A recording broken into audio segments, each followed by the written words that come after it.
केली आहे, परंतु त्यांना 10 वर्षापासून आश्रय देणाऱ्या जामीन इस्लामिया संस्थेचे अध्यक्ष यांना अटक करावी। या संस्थेच्या कारभाराविषयी गंभीर स्वरूपाचे प्रश्न उपस्थित होत आहेत। या संस्थेला विदेशी फंड प्राप्त होते, ते फंड कुठून येते, या फंडाचा वापर कशा प्रकारे केला जातो, देश विघातक कृती तसेच फुटीरवाद्यांना आश्रय देण्यासाठी याचा वापर होतो का, याची सखोल चौकशी करण्यात यावी, अशी मागणी भाजपचे प्रदेश महामंत्री विजय चौधरी यांनी केली आहे।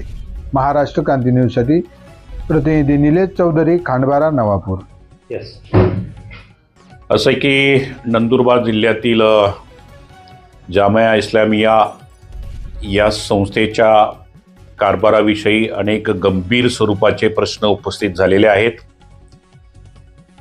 परकीय नागरिक खालेद इब्राहिम सालेह याला पोलिसांनी अटक केल्यानंतर त्याला आश्रय देणारे या संस्थेचे चेअरमन गुलाब वस्तावनी व त्यांचा मुलगा उझेपा गुलाब वस्तावनी याला पोलिसांनी तात्काळ अटक केली पाहिजे।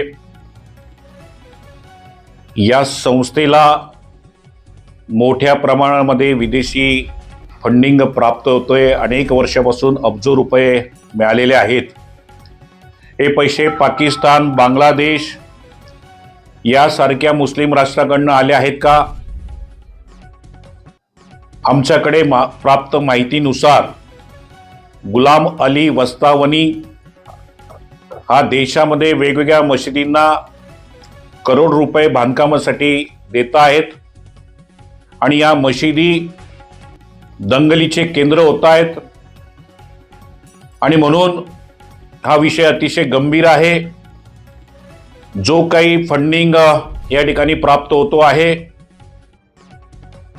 त्याचा व्यवस्थित वापर होतोय की नाही, का काश्मीरमधील फुटीरवाद्यांना हा पैसा पुरवला जातोय, देश विघातक शक्तींना हा पैसा पुरवला जातोय, याची चौकशी झाली पाहिजे, अशा प्रकारची मागणी माझी आहे। अशाच नवनवीन बातम्या पाहण्यासाठी आमच्या महाराष्ट्र क्रांती न्यूज या YouTube चॅनलला लाईक करा, सबस्क्राईब करा आणि बेल आयकॉनला प्रेस करा।